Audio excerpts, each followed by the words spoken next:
Hi everyone, it's Simon Keeling here, weatherweb.net, and it is Tuesday the 12th of August. Thanks again for watching. Now you'll know that throughout August we're raising funds for Macmillan cancer support, so if you've not given yet, please do so. What we're asking you to do, because weatherweb.net is completely free of charge, we're asking you to donate any subscription fee to Macmillan. So you can do that now by texting Swiss 99 and then the figure £10 to 70070, or preferably go to www.justgiving.com/sailing weather and you can donate any amount there. Now, we're almost at our second target of £1,500, so if you can donate, if you haven't yet, please do so. It'll be great to smash through that target, and thank you to everyone who's donated so far. If you haven't, now's the time to do it. Just a quick one for you then today. We're just bringing up the MJO here. Models basically gone into free fall a little bit. They're just seeing west or southwesterly winds and keeping things unsettled. A little bit like the high pressure that we had a couple of weeks ago.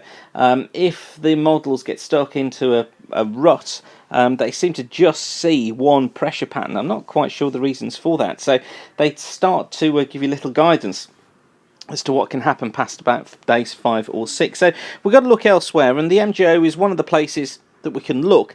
And interesting to see that we're coming into phase 2 around the 18th of August, and then look, we go into a low amplitude phase 2 from around the 23rd of August onwards. Now that's significant because this is how phase 1 looks. So phase 1, we see higher than normal heights centred out towards the west and also towards the northeast of the country. So this typically leads to a trough over eastern parts of Europe, and what that does is generally brings us into a northeasterly flow through the UK. So we tend to see pressure building out towards the west. Now that's what we're going to try and see as we head into this weekend. Although the model's going for a low, and quite a deep low on some of them, getting into the north of Scotland late on Saturday. But just watch that, because I think it might have overplayed it. This feature down here essentially is going to be Bertha, which moves away. And then as we saw, we move into phase 2 around the 18th, and typically phase 2 looks like this. You see it builds the ridge down from the north, so we get a building effect of the ridge coming in from the north. We get a trough off towards the east, so the overall pattern tends to look something like this. So we've got a trough out towards the west there. Look, we get this big ridge that kind of builds through here, so we get that sort of pattern taking place. Centered up towards the north here, we get a flow, surface flow coming in from the north or the northeast.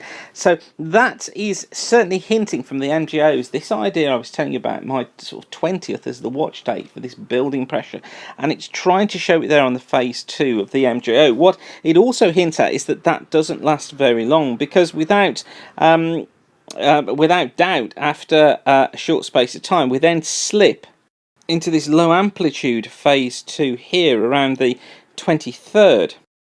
And when that happens at this time of year, what tends to happen is the high retreats back up to the north. We keep the trough out towards the west and to the east, so we get that sort of shape taking place. But this trough can elongate, so what it can do is to show itself as a northeasterly flow across eastern and southern areas, bringing some outbreaks of thundery rain there, but staying drier towards the north and the west. But I think what we've got to draw from this at the moment is that the settled spell from, I still think, going in from the 20th onwards, it may well be short-lived, so it might only be 4 or 5 days before this feature here gets squeezed away up towards the north at the end of the month, perhaps allowing the jet to return across the Atlantic. But I have to say, my confidence on what goes on at the end of the month, very, very low at the moment. So I think we've got to keep the jury out, really, on how things shape up at the end of the month. I'm going to do some more work on that overnight tonight and hope to have more on that for you tomorrow. But for now, whatever you're doing, have a great evening. Thanks for watching weatherweb.net, and if you haven't done so yet, please do contribute now to our fundraising campaign for Macmillan cancer support. Once again, thanks for watching. Whatever you're doing, have a great day and keep the sun shining. Bye for now.